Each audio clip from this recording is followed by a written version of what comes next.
Hey, so a new feature is, let me see.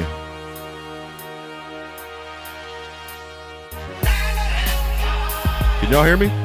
Yes, sir. Yep.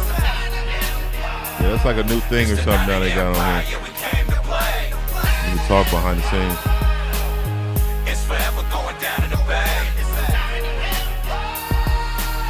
All right, we got some in here. What's up? All right, man. Sack 91 Niner game, man. Let's go, huh? Mm-hmm. Let's go, man. I should have added this to our Twitter. I didn't get to add this to our Twitter. Yeah. It pissed me off. Now All right, the Jets just took Zach Wilson. Now the Niners are on the clock. Please be Justin Fields or Trey Lance, not Mac Jones, or else I'm gonna throw up all over the carpet. And this is a blast. Your mentality. The pick is in. Oh, please. I'm on my knees. Justin Fields or Trey Lance? Yeah, look, he doesn't provide what he does provide. Lance or Fields? Here comes the commissioner with pick number 3. With the 3rd pick in the 2021 NFL Draft, the San Francisco 49ers select Trey Lance. Yeah! Let's go! Yeah! Let's go! Screw Mac Jones. Let's go. Trey to the Bay, baby! Woo! Yeah. Yeah. Let's go! That's right. A night busy with a lot of trades. The 49ers have traded up to this spot, and they're ready to go. Shout out to the 49ers organization for allowing me to be here. With the 88th pick in the 2021 NFL Draft, the San Francisco 49ers select Trey Sermon, running back, Ohio State. All right, and those of us who went to Northwestern still have nightmares about Trey Sermon's performance in the Big Ten championship game. And no question about it, Greeny. When you look about what he did there, what he did against Clemson, those 2 games, he combined for 524 rushing yards, averaged 8.7 a carry with 3 touchdowns. 2 things that stand out the most with Trey Sermon. Think about Oklahoma, then Ohio State, is his running style. He's got the balance. He's got enough of a burst. He can hit the home run, but that stop-start ability is impressive. Lacks necessarily top speed. He's not a burner, but he produced some big runs. I'll tell you what, when he plays fast, I think he surprises defensive back with how fast he is with the pads on. Reliable option in the passing game as well. I look at this kid and I love the way he played. He played an intense brand of football this year. He brought it. He was attacking defender, stiff arm. I mean, he was getting a lot of yards after contact in the whole boat. He really picked it up this year for Ohio State. He's got the one thing that you got to have in this offense, which is vision. Kyle Shanahan wants to run the football. It is a one-cut zone scheme on the outside. You must have vision. When you see hole, hit hole, and Trey Sermon can do that. Well, you look at the offensive theme of their draft so far. They take the quarterback, they take the lineman, and now they take the running back as well. All right, man. Let's go. Start the show off with one of my favorite guys, baby. Hey, welcome to the 49er Empire podcast. Hey, we're going to have everybody go around. We got a newcomer today. We got to have everybody go around and introduce themselves, and we're going to rock right on. You know what? I didn't put this on Twitter. I'm a little upset. Twitter, I'll get you back next time, man. Go ahead. What we got? Let's go next to us. Oh, yeah, you guys know exactly who it is. Blair Coates here, long-time 49er fan. What I like to say, 49 since 89, been watching the team since diapers. I've had a lot of heartbreak. I've had a lot of upside. And when I heard our quarterback selection, goosebumps. This is why we are fans. This is why we talk about the team. Go, Red Gold. Here it is, man. Who we got next, man? Yes, sir. So my name is Princeton, a.k.a. PL Stamps. Hit me up on Twitter if y'all want to know me. I'm a 49er faithful. I've been watching the game. I've been watching the 49ers since I can remember watching football. You know what I'm saying? Obviously, being from the area, all the greatness that they had in the 80s, in the 90s, I was able to watch my first Super Bowl Steve Young, all of that. So I have great memories, and I'm like everybody else, man. You know, I'm faithful till I die, but we trying to get that 6th ring, man. You know, we out here. You know, we've been in the big game for a couple years now and the last decade, but we trying to get over that hill, man. And all of us are right there with the team. You know, we're excited. We get disappointed, but at the end of the day, it's all love. We're always going to be with our team. And I'm just here excited to share that with y'all. Man, I appreciate it, man. I'm glad you're on, man. What we're trying to do really here at the 49ers Empire Podcast is we're really just trying to build a faithful fan base to really have everybody like us. We're fans, man. I mean, we do analyze, we break things down. We all, you know, different in how we do things and how we look at things, and that's what's great about it, man. You know, just to bounce ideas off of each other. Nobody's perfect. But I will say there's a lot of people in the industry, and I'm going to call them out right now. There's a lot of people in the industry that don't like us. And I'm going to call out Mel Kiper Jr. right now. And Mel Kiper Jr., I felt that he's upset at us because we drafted Trey Lance. And he, you know, more of the fact that he wasn't right. See, Todd McShay kind of felt the wave because I felt the wave. Now, I felt like it was Justin Fields or Trey Lance. For me, 1A, 1B to me didn't matter. It just, as long as it wasn't Mac Jones. Now, Kiper said a lot about Mac Jones, and he was saying things about Mac Jones. Oh, he's just the perfect fit, and he was this, and he was that, and he was this, and he was that. But then he got mad. He called us one of the worst drafts that the 49ers have ever had. He recently said that. And I just, like, you guys tell me about the draft. How do you guys feel about the draft? How did everything feel to you? Oh, it was exactly everything that I could have hoped for. If you go back to a few of our podcasts, we were talking about the 49ers have to go up and grab a legit franchise quarterback. We heard the rumblings of Mac Jones, and I get it. You know, someone that plays in such a big collegiate system, of course you will want a guy like that. But if you look at all the receivers taken in the first round, this guy was throwing to first round picks. I'm not saying that takes away from his ability, but I'm just not that impressed with a guy that's throwing to guys that were taken all in the first round. When you looked at Justin Fields, you see the athletic ability, you see that he's able to get out of the pocket, you see that he is able to continue plays. There isn't as much tape on Trey Lance, but like I said, there was something special about him. I mean, the kid threw 44 touchdowns in one season. I don't even know if he threw an interception that season. The athletic ability alone, you knew that the 49ers, Kyle Shanahan, needed to grab a guy that's similar to the guys that continue to give the 49ers fits. I was excited about the draft. I thought that we touched on a lot of those key positions that we were lacking. You know, we went offensive line. Then you got your running back. Then you got some DBs there.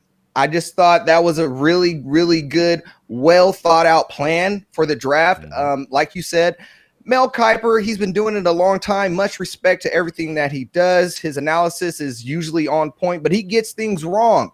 And instead of just coming out and saying, hey, I got this one wrong, he's trying to tarnish the draft, but only time will tell. We'll see Trey Lance pretty soon here. We'll see his ability, and we'll see how well this draft really was for John Lynch, Adam Peters, and Kyle Shanahan. Real quick, man, shout out to the Nitty Gritty Niners, my boy Wayne Breezy. Hey, man, great show, by the way, man. Love your podcast, man. You keep grinding that out, man. I listen to you, man. I actually get the notifications on my phone when you rock, man. I know we're gonna get together soon, man, and rock out. But what do we got, Princeton? What we got on the draft? What you think about it?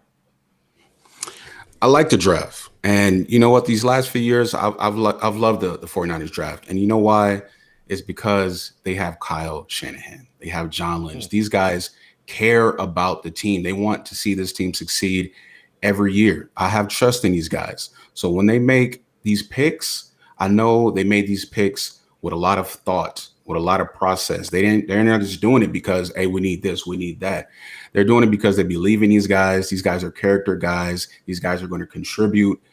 These are the best guys available. Kyle said it. You know, when people are asking, why did you draft two running backs?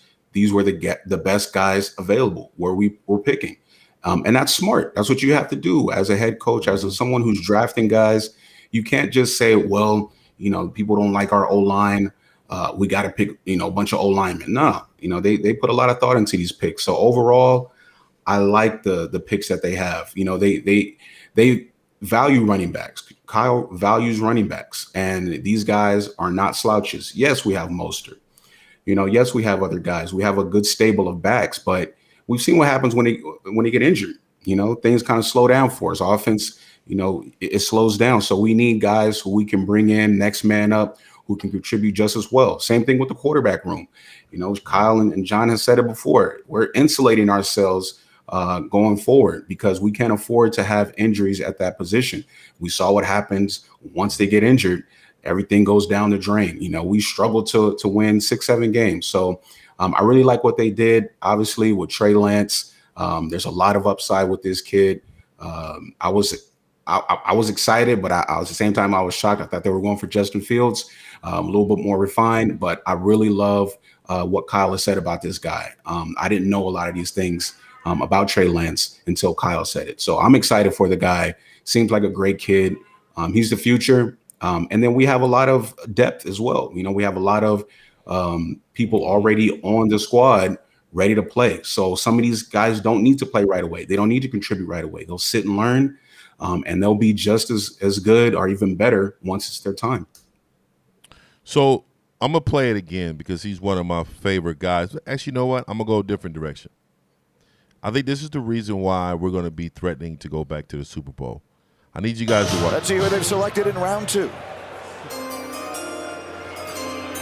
With the 48th pick in the 2021 NFL Draft, the San Francisco 49ers select Aaron Banks, guard, Notre Dame. Aaron Banks from the Irish. Our colleague Matt Miller at NFL Draft Scout said of Aaron Banks, quote, "He's a bully and he knows it." That sounds to me like a good quality in an offensive lineman, Mel Kiper. He was a part of that offensive line with Liam Eichenberg. You talk about a kid at that left guard spot in 2020. Irish finished 7th in the country in time of possession, 10th in total rushing yards. Kyron Williams talked about breaking some long gainers, got a lot of help from Aaron Banks. Offensive lineman a week against Clemson in early November. Irish in that game accumulated, 518 total yards of offense. He's got some versatility as well, not just locked into being a guard at the pro level. Aaron Banks, I thought, was a solid second-round pick. There's no reach here, not a steal. It's about where he was projected to go. If somebody moves him from the guard position, tell him to come see me, because as a defensive lineman, I would not want to see this man. Technically, fundamentally sound as a guard. And when you talk about that zone scheme, what they're going to do coming off, it's a one-cut scheme. One cut downhill. It's going to be hard for defensive linemen and linebackers to find the ball around Aaron Banks. He is as... Yeah, I didn't even notice that. Great point, man. That was against Alabama. But, hey, man, shout out to the 49ers for a great draft, man. I had to mention my boy Banks because when we drafted him, I was excited. I actually thought he was going to go late first round, Banks. And for him to fall to us, and I'm saying fall because he was projected to go second round, but as you can see, that's first round talent. This dude is whooping ass. We need – look, Tomlinson last year, he wasn't that bad to me, but this is definitely an upgrade, right? Then we got Alex Mack. But, see, I question that right guard now and then Mike McGlinchey. That side is still – hopefully McGlinchey can come back and have a better year, but he was trash last year. I mean, talk to me about – what do you guys think about our offensive line and our additions? Because you know what? They actually grabbed somebody from Central Michigan that but he was a tackle. So I'm sure he's from Mike McGlinchey. Yeah, I think he's from Mike McGlinchey if something go wrong. But y'all go ahead. Yeah, so obviously, yeah, absolutely. I'll take that. So, obviously we did have to upgrade the O-line, right? There was some inconsistency there, especially in pass protection. Running as an O-line, it was a good run line. We did a really good job in the run game with that offensive line, but we couldn't protect the quarterback. That's why Mullins got hurt. That's why Jimmy got hurt. CJ got banged up. So that tells you something. If all of our guys are getting hurt, if our quarterback's getting hurt, something needs to change with the offensive line. I think McGlinchey had an off year. I see McGlinchey rebounding, bouncing back. He has a lot of pride. He's going to want to show up and show out. That's another Irish coming to the line, though. Right, his buddy's here now. He has a teammate, and he's going to have that guy who he can mentor as well, show him the ropes. So I really love what they did, especially with the first pick, with the second pick.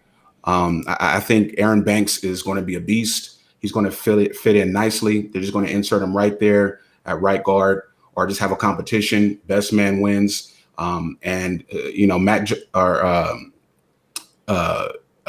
Mack. Obviously he knows the system. He's going to be an upgrade there. I'm feeling good about it. We got to see the games. We can only speculate at this point, but I feel like with the running backs that they have, that they've added, with the line that they've added, with Jimmy, with Trey, there's going to be so much that Kyle can do with this offense now, where he doesn't have to have guys exposed every down, where they have to drop back and block the best pass rushers. He's going to be throwing misdirection out there, play action. He's going to scheme up a lot of things to help this offensive line out as well. So I'm looking forward to that. I like the addition of Aaron Banks. I like Jalen Moore, and these guys are going to compete. So I'm looking forward to it. Yeah, I thought that was a phenomenal pick. Aaron Banks, to me, when I see his size, the first person I thought of was Trent Williams. I was like, wow, we're getting another juggernaut, someone extremely big, someone built, and he's built for the interior. You just seen on the film there that he can get to the second level. I know some of the scouting report was saying that he struggles a little bit in zone schemes and such, but you see he get to the second level. I think he will be competing with Lankin there. But the most things that I take away from this is Kyle Shanahan is investing into his future quarterback. It's sending a signal saying, hey, Trey, I'm going to get you protected. It's telling whoever the starter is, if it's Jimmy G, hey, we're going to have upgrades here. If someone goes down, there will be the next man up. Kyle Shanahan looked at last season and said, this cannot ever happen again. When the main guy went down, the team, it just looked disheveled. When I look at Aaron Banks, I think he has the potential to be the starter. Tomlinson didn't have a bad year, but he didn't have a special year. He doesn't jump off of the film, doesn't jump off the page. Aaron Banks has every opportunity to go ahead and take that. Man, and I'll say, so right. And Jalen Moore, no, he didn't. And Jalen Moore, a late pick, but also, I mean, who's he competing with? Skull, McKivitz. It's not, you just said it, it's not solidified on that right side. And so at any moment, any of those guys can get pulled. You've seen there were multiple substitutions. People were in and out. People were placed in different positions. I think, like we said, Alex Mack, he gives you that central piece, but everything to the right of him, including McGlinchey. McGlinchey, I'm not going to lie. I seen him dap up Trey Lance, and McGlinchey looks like he has put on weight. That's good. That's positive for him. But another guy, only time he jumped off the page is when he was on his back. These two picks, great picks for right now, great picks for the future. Once again, just Kyle Shanahan, John Lynch, cooking it up as always, investing into the now and into the future. A great question. It said, what's good, fellas? Any players you think we missed on? I really wish we could have got Asante Samuel Jr. Same. Asante right Samuel Jr. He was right there, but when we grabbed Banks, I was like, okay, I get it, and I understand, and I knew what direction we was going in, because I just, sometimes we just be want to grab the skill guys, and we get it. I get it, man. You know what I mean? But we just have to know. I think we just have to know, like, in the best interest of this squad, we knew we needed some guys to run the football, dog, and to protect our assets. You know what I mean? Yeah. I mean, let's keep it real, bro. He is definitely there to protect our assets. Any other guys you guys may think about that say, hey, we should have maybe picked up? There was a bunch of receivers out there, but that Asante Samuel Jr., I wanted him bad, and someone tweeted it. They said he was going to go right before our pick, and it happened. Yep. And so that was someone that jumped off the page. I thought we could have grabbed a few receivers a little bit earlier, but once again, the internet makes all of us feel like we're experts in something. And really, Kyle Shanahan, John Lynch, those are the true experts. These guys have been doing this for a way, way, way long time. So like you said, when we picked up Aaron Banks, I said, oh, okay, that makes sense, right? You had problems on the offensive line, so why not invest into that? But yeah, the one player that I thought we did miss on, Asante Samuel Jr. Man, I just think we needed some cornerback depth. And I don't know. Man. I think we need some quarterback depth. You got two. Did we get two? Yeah, we got Ambry Thomas and that guy, Lenore. We waited all this time, and now finally we will find out. Here comes the commissioner with pick number 3. I wanted to bring this in. Hold on. With the third pick in the 2021 NFL Draft, the San Francisco 49ers select Trey Lance, quarterback, North Dakota State.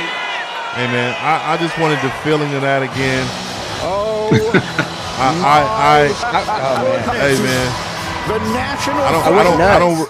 I don't really think we understand the magnitude of that. You know what I mean? Like because immediately he would have been on the hot seat. Yeah. Immediately he would have been on the hot seat to me. You know what I mean? I just couldn't bear Mac Jones. Another image of Jimmy G, and I know, Person, you're a Jimmy G fan, but is that a 10 on? You know it. You know that's a 10. That's James. That's James Garoppolo. Big Jim. You know what I'm saying? Out here, you Big Jim. Hey, man, I personally didn't feel the pick. I mean, I understand the pick, but I personally didn't feel the pick. And that's what I'm saying, man. He's like, you don't like me, man? Yeah, I lost it. You don't like me? It's just, I mean, dog, I just felt like, why trade up with so many picks? Why? Mm-hmm. And not grab someone with a different skill set and a better skill set than your guy that you had. I couldn't look at Nick Mullins anymore. C.J. Beathard was a Statue of Liberty. Nick Mullins was a Statue of Liberty. Jimmy Garoppolo was a Statue of Liberty. Our offensive line wasn't the best, but if you notice great quarterbacks, especially those who are athletic, they make plays. Like, let's just be real. Russell Wilson only wants to leave because his offensive line ain't never been good. You know what I mean? Yep. He's never really been good. Let me clean this up. Most sacked quarterback in the league. A night busy with a lot of trades. The 49ers have traded up to this spot, and they're ready to go. Shout out to the 49ers organization for allowing me to be here. With the 88th pick in the 2021 NFL. From. So this compensatory pick 102 for the 49ers here. We'll see what direction they choose to go. With the 102nd pick in the 2021 NFL Draft, the San Francisco 49ers select Ambry Thomas, defensive back, Michigan. That's 4 straight defensive backs that we've had drafted here in the last 4 picks. Look, Ambry Thomas is another one of those opt-outs now who is a guy who has a lot of physical tools. He's very slender, about 6 foot, 180 pounds. But you want to talk about a guy who can get on his horse and go. He has got some coverage skills that are special. And he's just a guy who needs to put it all together. Again, get up on the line of scrimmage. Play with offhand jam. You see it right there. He rides the guy out of bounds and then make the interception. That's textbook right there. He has the ability to do this, and he has the speed that carries deep vertical routes. And again, finish with the PBU, finish with the INT, and he's got return skills because he's got breakaway speed. You get him out in the open field, he's a guy who can take it the distance and take it to the house. Another good developmental pick for the San Francisco 49ers. And he talking about we had awesome one of the worst drafts. Awesome pick. He's just upset. That was an awesome pick. I like that he's handsy. If you see he uses that outside hand, really, really great in the press, physical character. And the Niners have yet to have a special teams return guy. We have yet to see it. It has been so long. I'm trying to think of the name of the last guy. He went to the Saints after a while. I can't think of his name right now, but we just haven't had a special teams return guy in such a long time. If he can bring that to the table, just that alone is going to be a boost. I think our last good return guy was Ted Ginn Jr. when we went to the Super Bowl. There it is. Oh, yeah. Baltimore. Absolutely. Yeah, Ted Ginn Jr. And I think he was it. He was it, and that was pretty much it. We didn't have. Yeah, because everything else is inconsistent. I think before that, I don't remember us ever really like having one. I mean, we had Arnaz Battle back in the day, but he wasn't good. Jason Carter back in the day. Arnaz Battle was a good punt returner, actually. You guys remember Kyle Williams? Kyle Williams. I thought you were going to. Oh, see, I purposely didn't mention the guy who lost us the Super Bowl. I purposely didn't mention that guy for that reason. Kyle.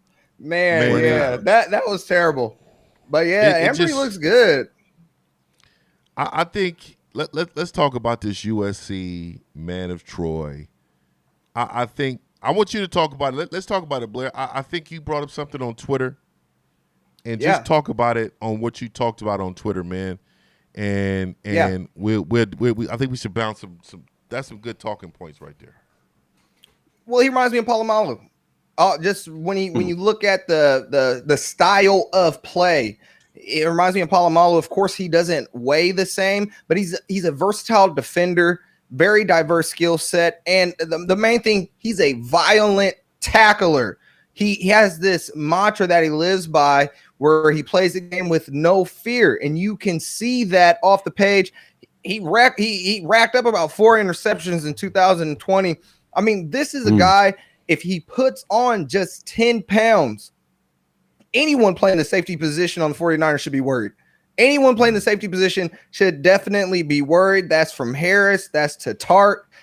All of them are going to have to really compete, because this guy, I believe he's going to come in and he's going to impress. Why? Because he's very physical. He was rarely injured. We've had a bunch of injury issues with safeties. I just think, Hufanga, when he comes in with his presence and just how physical of a character he is, the Niners are going to be in good shape, real good shape in the future. And we've been saying this on the podcast. When are we going to get some safeties in here that we're impressed with? I think Harris, he impressed us a little bit, but you can always upgrade the gold standard. And I think Hufanga brings that gold standard. He really does remind me of Polamalu. Give me a second. Hold on. We've waited all this time, and now finally. You're just looking at him. Yeah. So I'm going to put you back in here. Lock you in. So what I wanted to say, hey, I don't know why you're frozen, Blair, but you're frozen on. I don't know why you're frozen on here. Yeah, he is to me too. He'll be back. It's all good. So look, I wanted to bring this up because I feel like that they're preparing him to be a strong safety for Jacarsy Tart, or he is going to be probably a weak side backer. I know he's not as fast as Troy is. Troy's a 4.3 guy. It's a 4.6 guy, but Ed Reed was 5. I mean, he was 4.57 or something like that. Ed Reed wasn't. Yeah, he just had incredible instincts, and I think if you watch the film, this guy has incredible instincts. And I think we have to really take that in consideration. Like, look at how this guy, instinctively finds the football. We didn't have a lot last year with instincts. And in the year we went to the Super Bowl, we were getting turnovers. But if you look at him, he is a turnover guy. He comes and forced fumbles. He's intercepting the ball. Yeah. Man, and let's not forget, he was a Pac-12 Defensive Player of the Year, and he was a 2-time first team All Pro, bro.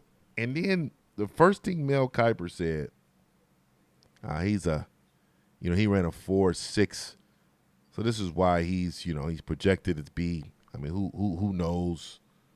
Yeah. Who knows? Hey, look, totally missed the mark.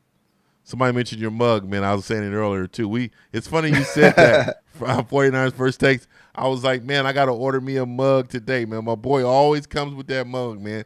I need me a mug, man, straight up. But yeah, I really think he could be a Sam linebacker or a Will linebacker, and then he can go back to safety too. And he's just a versatile guy.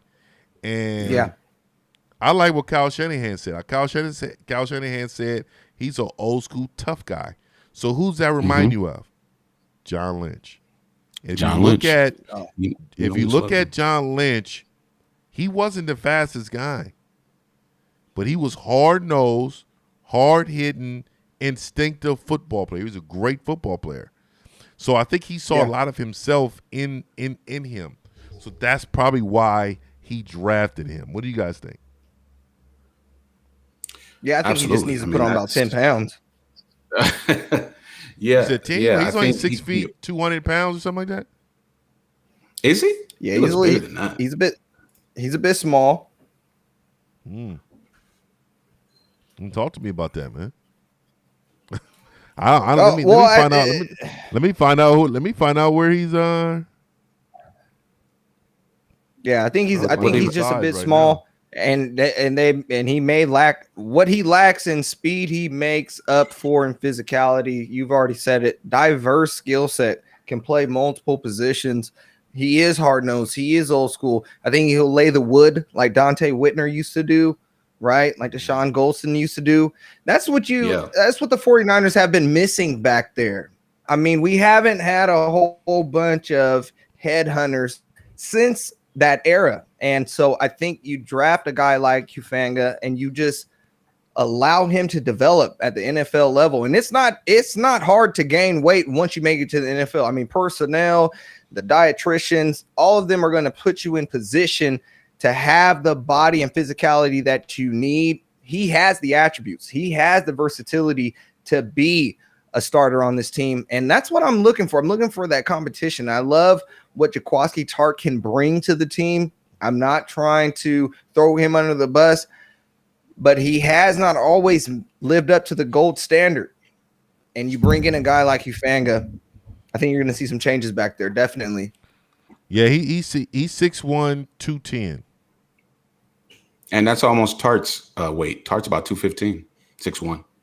So very similar builds for these guys. So I can definitely see him coming in, competing with Tartt at the very least, pushing Tartt because he can definitely do what Tartt does, but more maybe, bringing that hard-hitting mentality, that fear into the middle of the field. Like Blair said, when we were one of the better teams in the league, we had guys back there who were willing to fly around and make plays through their hard hitting, through their instincts. So yeah, having a guy like that is definitely going to bring a different element to the defense. We've already now been known for the scheme that we have and being able to play on the outside of the field. But, in the middle, besides Warner, there's some guys who have kind of struggled, whether it be the injury, whether it be to having down years. I love Ward. I'm glad he's been staying healthy. But he's another guy who sometimes can be inconsistent. So I think the more depth we have back there, the better. I think it was a good pick, and I like this kid. I'm going to be looking for him in the preseason. He's going to want to make some noise. He's going to be flying around, and I'm excited about it. I think I'm looking for. I really hope he can beat Tartt out. I was just not impressed with Tartt. I think Tartt has had probably 2 interceptions in his career. But he's good around the nose of the ball, meaning he can stop. He's really good against the run. I give him that. Yeah. But I need a safety who can cover and is good against the run. I need both. I'm like we have to upgrade the positions. We got a lot of depth now though, because for some reason at corner we got to continue to, sign Dante Johnson. You know what I mean? Like Dante Johnson is another bum that we continue to sign, and it's disgusting. Like we have so much more depth. Who do you guys think, other than the quarterback, of course, other than the O-line, who do you think that needs to step up for us this year? Within this draft, this draft class? No, I just think in general on the squad, man. Because if you say that they need to step up, more than likely they're either a key piece or a piece that we need to upgrade. My pick's always going to be Mike McGlinchey until he shows me something otherwise. Like, this guy has to step up. He has to solidify his position. He has to get out of his head. Word to Joe Staley for saying that. He just has to. He has to put on the weight. He was getting stood up. He wasn't keeping his pad level low. No weight under his waist. He continuously, I've seen him up, and not in a good way. And I just think if Mike McGlinchey can do something to solidify that right side. I mean, quarterbacks, Nick Mullins, blown up. Jimmy Garoppolo, blown up. And it continued to come from the right side. I've rarely seen Trent Williams out of position. Rarely. I mean, there probably was one game, I think, against Arizona where he had a little bit of trouble. But we seen it consistently from the right side. Mike McGlinchey, he has to step up. Another player, I like this guy a lot, but I need him to continue to stay healthy. Deebo Samuel. I like Deebo. I love what he brings. I like Deebo. But he has to stay healthy. He has to give me can you give me 17 games? You know, and I know he wants to end each run with contact, but this isn't college. You hate that. You hate it. You're not, because he keeps getting injured. If he were to do that and not get injured, who am I to say anything? I'm just a podcaster. But what you're doing is you're putting yourself in a bad position. Trickle down effect. Now you're putting the team in a bad position, where we were asking Kendrick Bourne before his departure to step in. You're just having people play out of position when you go ahead and you have your self-interest and you want to run everybody over. You can't run everybody over in this league. I would like to see him step up in his health, and I would like to see Mike McGlinchey step up in his position. What we got, Princeton?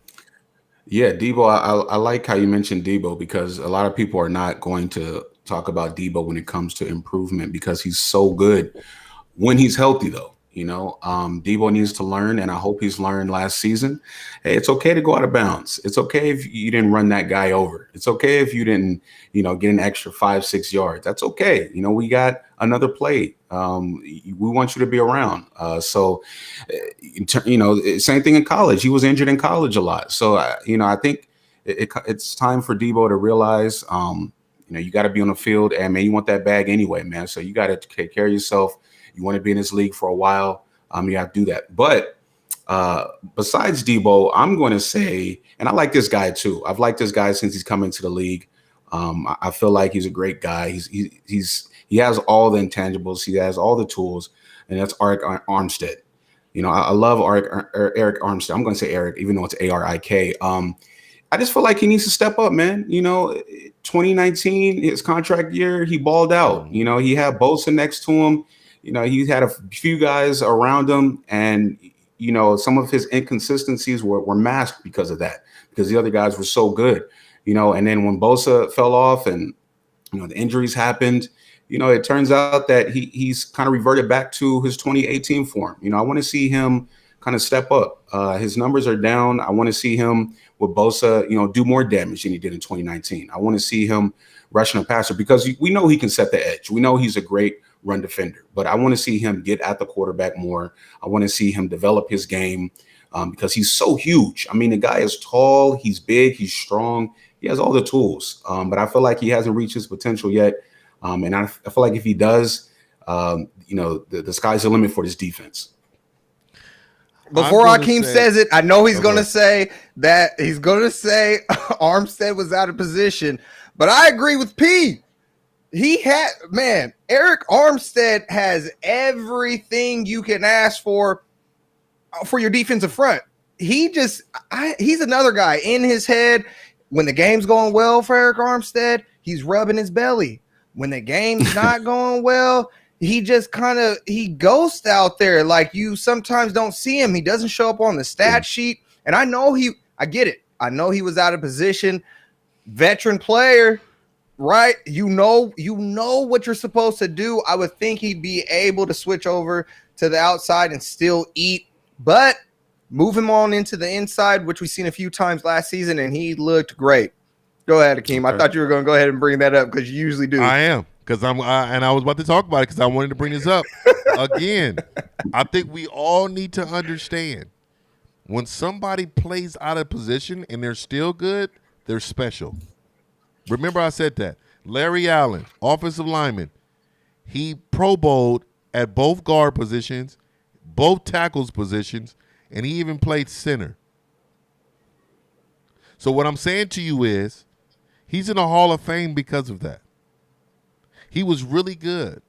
Eric Armstead is a good player. He's not a great player. He's a really good player inside.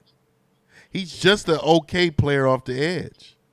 So we have to understand when we're talking about guys. When he's lined up next to Kinlaw, Kinlaw's a beast. And then you got Bosa fresh off the edge. And then you got my boy we just got from the Rams. What's his name? Oh my God. We just picked him up in free agency too. Hey, put it in the comments if y'all. You said what? Yeah. I know who you're talking about, but I forgot his name. Yeah, so we got him too. He's gonna be coming. And you gotta remember, D Ford is still on the team. Hope he's healthy. Hopefully he can give us a couple plays. Yeah. Samson, Ebukam. Yeah. So yeah, good stuff. There you go. It's my boy, Sack 916 too. Hey, so him coming off the edge because he's ruthless too. All right. Then you got the back end. We got speed. We got Greenlaw. We got the best in the business, Fred. Right. Mm-hmm. And then at that wheel, that's the one I worry about. That position right there. Yeah. I mean, he's making $17 million a year. Like, you got to show me something, bro. Maybe the 49ers overpaid him, but you making a lot of money to just be okay. At a position. Well, man, I hate to compare him because he's not Aaron Donald. But if you put Aaron Donald on the end, do you think he's going to struggle? Aaron do you think he's going to Donald disappear? Is great. This is what I'm gonna ride this out this year. I really want people to understand because we look at our players and we get biased. But like let's just say Fred Warner is great. He's an inside backer, but he really should be an outside linebacker, right? He could probably be a safety if we wanted him to, right? Mm-hmm. He's great. Like that's how great he is. Then look at Deebo Samuel. Deebo Samuel is a great wide receiver. He's versatile. Yeah. He can do it all. Brandon Ayuk, Kittle, great blocker. He could go out the slot if we wanted him to. If he had to, if Kittle had to run a reverse pivot run up the gut, I mean, you see greatness, right? And so what I'm saying is Eric Armstead was forced there because of what? D Ford and our depth. Injuries. We didn't have depth to play edge. Who else other than Hyder? Hyder had to play the other edge because Bosa went out. Mm-hmm. Then we had Ronald Blair didn't play a snap. Man. DJ Jones, one of my guys, he was pretty good inside, but he had to come in to help out Kinlaw. Sometimes he had to start. Mm-hmm. Yeah. Absolutely. These are rotational guys we're talking about, though. So what I'm saying is, a fresh Eric Armstead inside is going to cause hell for quarterbacks. I want to see that because he's slippery. So I had to address that. So let me talk about my guys. And he's mentioning it. George Kittle needs to step up. had a lot of drops. He was injured. We understand he's dominant. But did he have a dominant season? No. We need Super Bowl George. We need that guy. We need that guy to come and show out. We need him. And if we don't get him, then we're going to look pretty bad, gentlemen. Another guy. Yeah. And it pains for me to say this. Jimmy Garoppolo. If he does not step up, because the problem is if Trey, he's just too young. Y'all remember, he's 20. In like 2 weeks, he'll be 21, bro. Like, my son is 18. Like, I see how he walks around the house. He barely keeps his room clean. Like, so we're not too far removed from understanding what Trey is. I mean, I got 18-year-olds who graduate from high school. Like, he's 20. But we need Jimmy Garoppolo to be Jimmy Garoppolo that we know he can be. If he doesn't, and we have to see Trey around week 8, we'll be fighting for playoff spot because we got good depth. And we may even make a wild card because we got good depth. But we're not going to the Super Bowl. If we stay healthy, we can go to the ship. Absolutely. We absolutely. really can go to the ship. With our good run game, because I think Mostert's one of the most underrated running backs in the league. And we got a 3-headed monster now, and it's just, I can't wait. I mean, I can't wait for the match. Man, that Trey Sermon, that was a pick right there because, our depth now, next man really up, and look for Trey Sermon to take a major role in that running back room. A major role. That's right. A night busy with a lot of trades. The 49ers have traded up to this spot, and they're ready to go. Shout out to the 49ers organization for allowing me to be here. With the 88th pick in the 2021 NFL Draft, the San Francisco 49ers select Trey Sermon, running back, Ohio State. All right, and those of us who went to Northwestern still have nightmares about Trey Sermon's performance in the Big Ten championship game. And no question about it, Greeny. When you look about what he did there, what he did against Clemson, those 2 games, he combined for 524 rushing yards, averaged 8.7 a carry with 3 touchdowns. 2 things that stand out the most with Trey Sermon. Think about Oklahoma, then Ohio State, is his running style. He's got the balance. He's got enough of a burst. He can hit the home run, but that stop-start ability is impressive.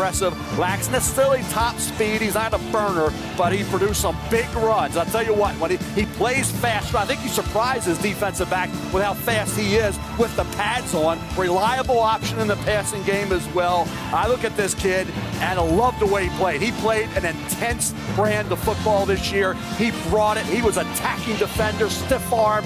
I mean, he was getting a lot of yards after contact in the whole boat. He really picked it up this year for Ohio State. He's got the one thing that you got to have in this offense, which is vision. Kyle Shanahan wants to run the football. It is a one. I mean, man, I don't know. That's what the Niners like to do. Hey, Percy, you brought up something, man. You said he looks like Deebo Samuel. He does. He just looks like a faster version of Deebo. But I don't think Deebo's as shifty as him either.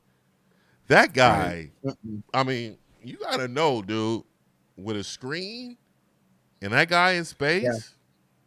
His shuttle must be crazy. And that's another guy who's hurt too. Mostert is hurt a lot. Yeah. So we need those Trey. legs. Yep. That's why we're looking at who's that other scat back we had last year? Derek McKinnon. That just signed with the Chiefs. Derek McKinnon. Trash. Yeah. He was trash. He fell off a cliff, bro. Yeah, And injuries. injury Got him. He fell off Now a cliff. We got a 3-headed monster now, dog. And we got McCasey. We got Wilson, Mostert, McCasey. Yeah. Yeah, we're going to have to probably put him back on a practice squad or something because we need that roster spot. Because I'm telling you right now. Hey, they also picked up this Elijah Mitchell contact balance, soft hands, real great in the screens. The Niners are well equipped, insulating themselves. They're like injuries are not going to be a factor again. We can't allow that to happen. Injuries, forget that. You know what I'm saying? Whoever gets injured, next man up, and we going to the chip. Yeah. That's it. Yeah, we have a lot to think about going into this offseason. Right here, well, we're in off season now, but going into the season, we have a lot to think about. I want to see what rookie, because some of the battles I'm looking at, right? Like, who's going to be, is Richie James going to be our third receiver? I don't know. They picked up Austin Watkins for a reason. Austin Watkins getting 90 receptions, 1,500. Juan Jennings, Jalen Hurd. Yeah, that's going to be a battle. Because that's slot. That's going to be a battle there. And then I think with Jakarsi Tart, that position, I think that's going to be a battle with my boy from the USC. I think he's going to push him. I think that's going to be another battle that we probably need to watch. Yeah, absolutely. Because we're trying to really upgrade that position. We only signed Jakarsi for a 1-year deal. Couple million. Yeah. So we really, worst case, he better be careful. He may get cut. Yeah, he's going to have some issues. If this guy comes in, he's coming to play. Yeah, we need that he's going to have depth, some issues. If Tufanga wins the job, I want to keep Tart. Avery Thomas too. Like, is he gonna him and Mosley? Mosley, that's a battle. Yeah, I think Aaron Banks as well. The Aaron Banks battle. Oh yeah, that's a big battle. His size alone, it's Aaron a commanding presence. Bro. You get drafted number 2, you get your start. You just start over Tomlinson. 100%. Well, look at Garrett. Garrett got drafted. They may put Thompson at the right guard, which I'm cool with. Garrett's out the league now. Yeah, he is from Stanford. I remember that. From Stanford, yeah. Trash. Yeah, that didn't work out. He could never win the job, and he was 31st, I think, overall, or 30th. We traded up to get him. Yeah, it doesn't always translate, and that's what's interesting about this draft class. I was looking at another draft class where we had Solomon Thomas, Reuben Foster, and our last pick was George Kittle. That entire draft class, besides George Kittle, most of those players are not playing in the league any longer, and so it doesn't always translate. But I like how the Niners grab players that fit the scheme, and it's giving these young men an opportunity really to excel, because the Niners didn't grab anyone who it's outside of what Kyle Shanahan wants to do. These players can easily fill in immediate depth presence. Like we said, if someone goes down, any one of these young guys can come in and actually get reps. And so it's just smart schemes from 49ers, like always, but I'm really looking at some of these players and I'm saying we're going to see some of these guys on Sunday. Absolutely. Man, yeah, he said Brunskill. He may win that right guard job, but I think Lincoln Thomas, I don't know. Lincoln's Thompson. Give me Lincoln over him. I like Brunskill. He never gets hurt, so Tomlinson's going to be there. Yeah. Because that Alex Mack he's center. And I love that. Like, that's huge for us. And he's such a veteran. He's such a veteran. He knows Kyle's system. He's gonna come in. We're rolling. Like, we're sleepers. I don't think we're sleepers. I think a lot of people looking at us like, man, this whole NFC is the Super Bowl division, though. Like, this is 6 battles that we're gonna have this year. 6. Yeah. And if Trey Lance can do what Russell Wilson did, come in and win out the job, you know you're cooking with grease. You know you found something real special. If he doesn't have to sit, don't sit him. You know, as much as I want Jimmy G to play, as much as I want him to mentor Trey Lance, if Trey Lance goes into this minicamp and he can beat him out, there's no point in sitting them. You go week 1 and just see, where the cards may fall. I think that's unlikely, like you said, 20-year-old kid, not that many starts. He's definitely is going to need to learn the game, and who better than Jimmy G to show him? High IQ though. They said he's a super high IQ kid. Yeah, Kyle compared him to a CEO. He said this kid is impressive. The way he carries himself for a 20-year-old is not like a normal 20-year-old. It's like he has it figured out. He was impressed more so with things that off the football field with Trey than on the field. So that says a lot to me. And look, Trey's playing with house money, man. Trey can do whatever he wants at this point. He doesn't have to play tight or, he can play loose. He can throw the ball around. He can make plays because he knows he's the guy going forward for the future. Mm-hmm. Jimmy could be the guy now, but Trey can, like I said, he's playing with house money. He can do whatever he wants. I'm really excited for that preseason game when they put him in. I just don't want them to treat him like a Taysom Hill. I don't want them to give him the Taysom Hill treatment where they put him in for a gadget play. He's getting himself exposed to these guys. I want him to come in when he's ready. Let me say this, though. See, Kyler Murray was brought in for gadget plays, and then he took the job.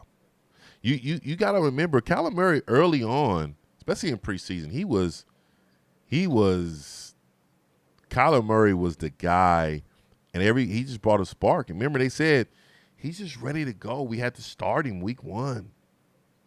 So because Trey is going to be in preseason, but you imagine who his backups are: Jalen Hurd, Richie James, and all them great running backs.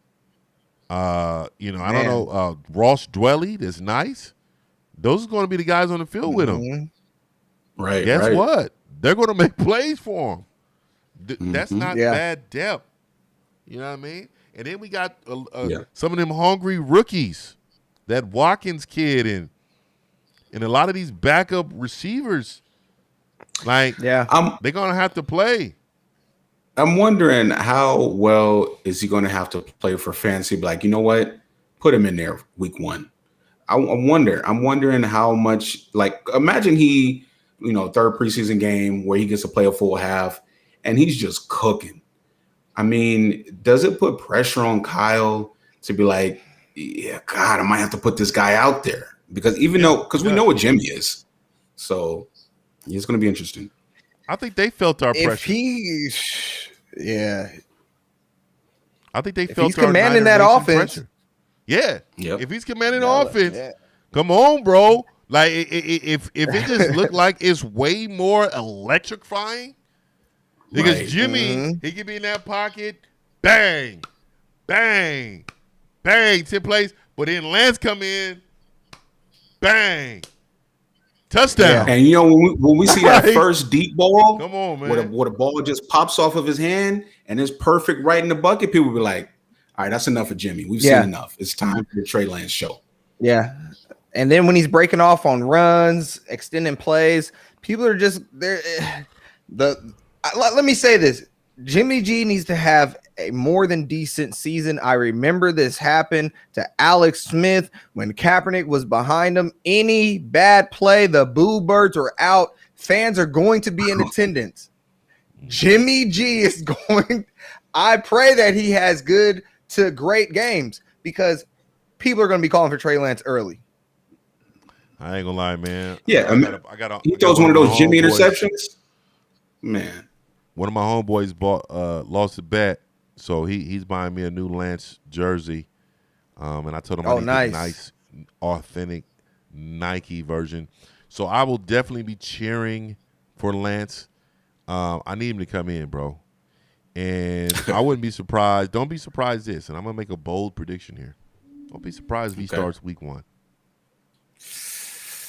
And the reason why I say that, if he's smart as he is, hey, you can't, like, Jimmy is a great passer. Well, not great. He's a good passer. He's an okay passer. Good to great. If this guy comes in and he's a good passer, but then he has the ability to embarrass you, and then we got all these weapons around to have the ability to because I don't think people understand, when you have a dual threat quarterback, the Mike linebacker like Wagner, he has to be honest. He has to stay honest in his scheme. He can no longer lean towards George Kittle. He can no longer lean towards Deebo Samuel.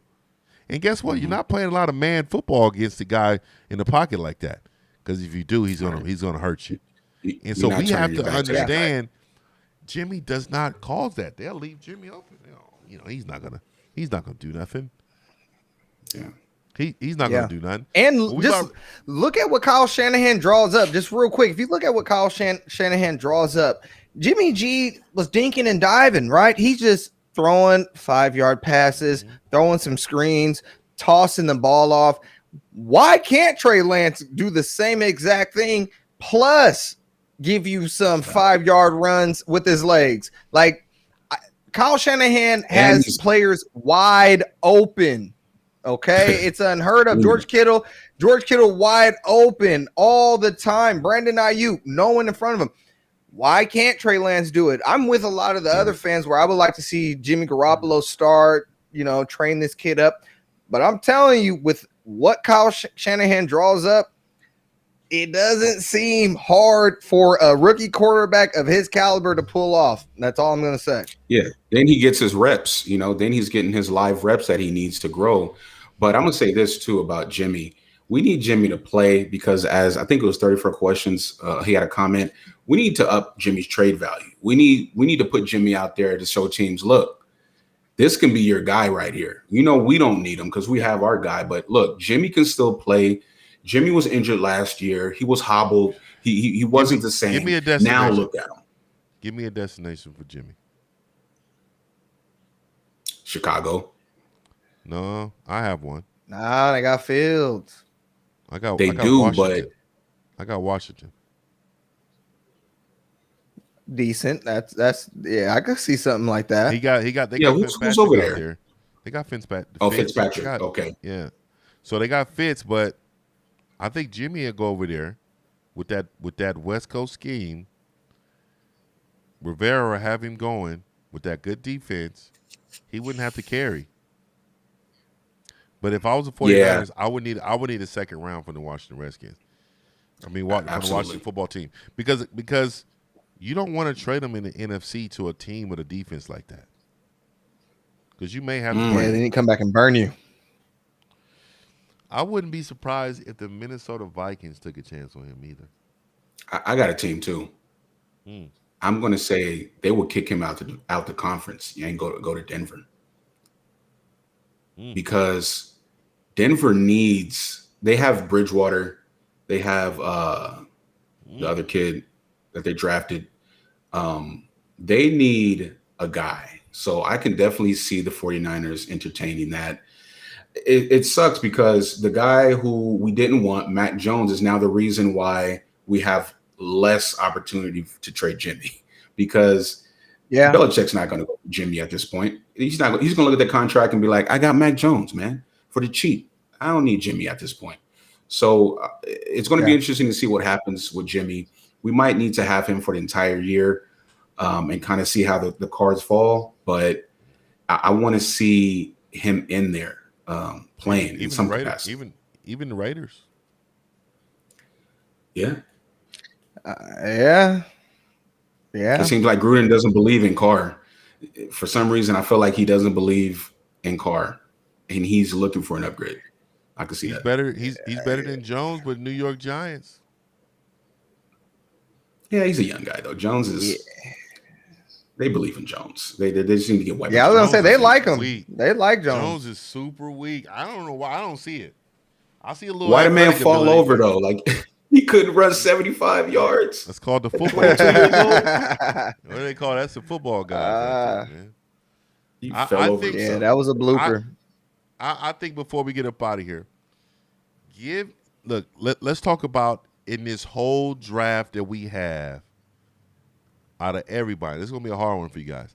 Out of every single one of our pick, who is on the highest radar for a bust?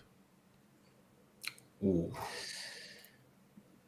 The highest radar for a bust. Well, I mean, can you be considered a bust if you were the 102nd pick?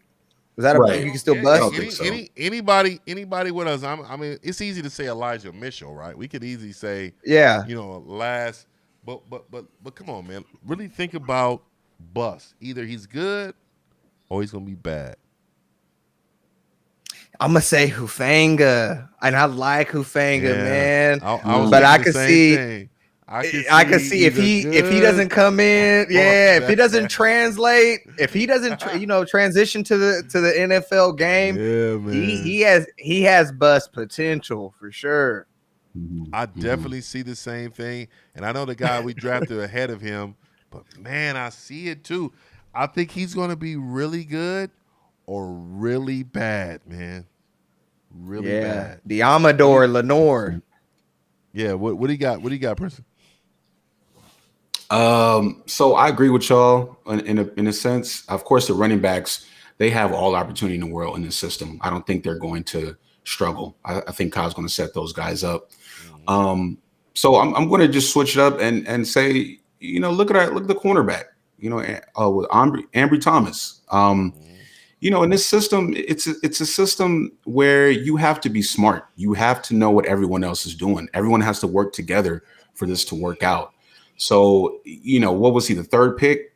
I think that's high enough where you can say, or no, he was the fourth pick. It's high enough where you can say, we have expectations for this kid. He was drafted in the third round. We have DB issues, depth issues. We're looking for the next guy. And I can see it not working out because the system, but also we have guys in front of him who can play. Spoon can play. He showed that if he can be consistent, he can be a guy. Mosley, obviously, with the speed. He just needs to figure it out mentally. And then Verrett. We have guys, Quan, who can play. And if this guy doesn't see the field at all in 2021, I will consider that a little bit of a bust because you're drafted high to a team who needs cornerbacks. And if you can't see the field, in fourth round, you're playing. Yeah. Third round, you're playing. Well, he's going to be on special teams. He's coming out on special teams regardless. Like I know for a fact he's going to come out on special teams. I can see him taking that second cornerback spot off of Mosley. Over E-Man? Man, they got similar game. It's going to be tough. Yeah, but Mosley, if you looked at him last year, the thing I didn't like about Mosley, maybe he got too confident, but he just didn't look hungry as he did that year that he played that year before. He was like hungry, like to look like he would make the team. He kind of got a little laxed, and he was over there getting cooked. And then when I see him play against DK Metcalf in that game, he was just embarrassed. That dude caught like 230-something yards on that cat.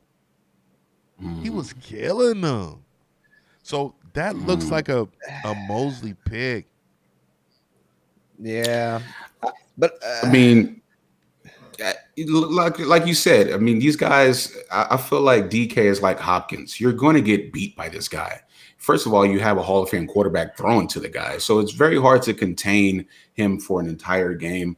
Mosley does have his consistency issues, but I think overall, he is the second or third best DB that we have. And I'm talking about over Tart, potentially over Ward. Even though I love Ward, he's a dog. But I think Mosley has high upside. He got better towards the end of the year.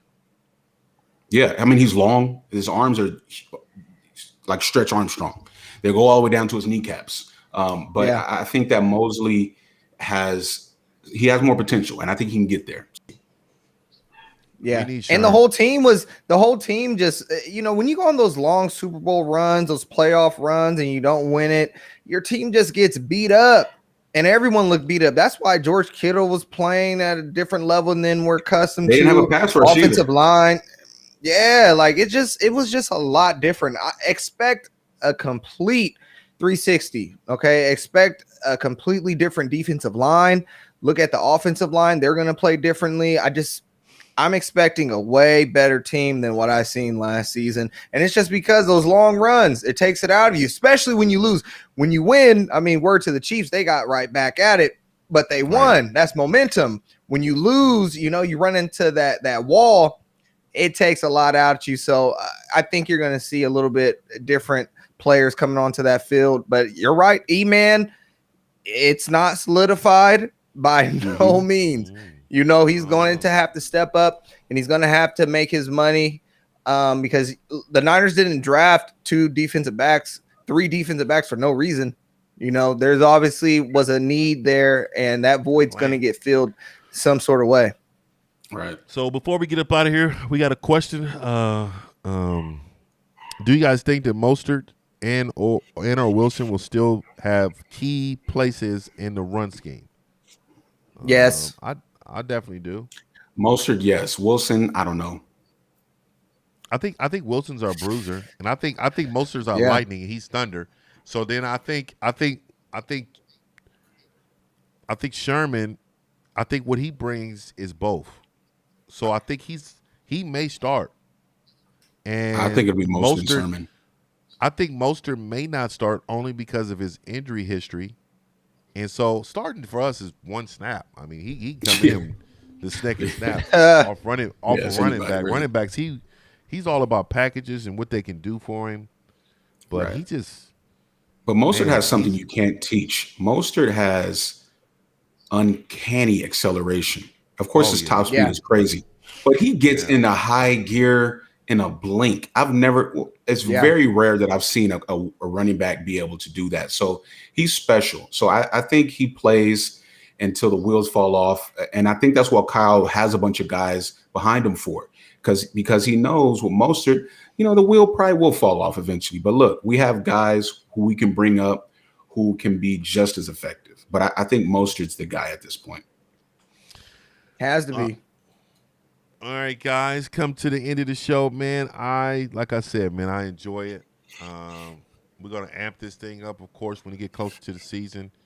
We're going to come every other Monday until that time. And you can always follow us on Twitter, the 49ers Empire Podcast, on Facebook, the 49er Empire Podcast, also Instagram, the 49er Empire Podcast. We own. Also, if you guys got any last words before we get up out of here?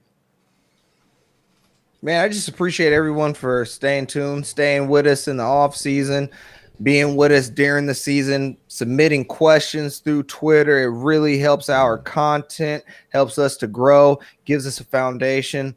And we're at the end of the day, we're all on that quest for 6. As a fan, I've seen us lose the big one twice now, and I would like to see some changes happen. And it looks like, the 49ers historically never make this type of acquisition. Going up, giving up this many first-round picks to going ahead and grabbing your quarterback, it's very rare that we do this. So something's brewing. Stick with us because we're going to have a lot more to talk about coming ahead. Yeah, I want to say thanks for having me, guys. It was very fun. I enjoyed it. Man, that hour and so change went by like that because I just enjoyed talking about the team, talking football, talking 49ers. I can do it all day, man. So I had fun. And like Blair said, something is brewing. I think this team is going to be special, more so than we know. I can't imagine what this defense is going to look like with D Ford back, hopefully Bosa, all those guys. It's going to be fun, and I'm looking forward to it. But I'm also looking forward to getting back on and talking more football with the 49ers. It's pretty dope. Hey man, we're gonna love to have you back, man. Hey, 49er fans, we all won, man. We out. Y'all hang on, man. I want to wrap. All right.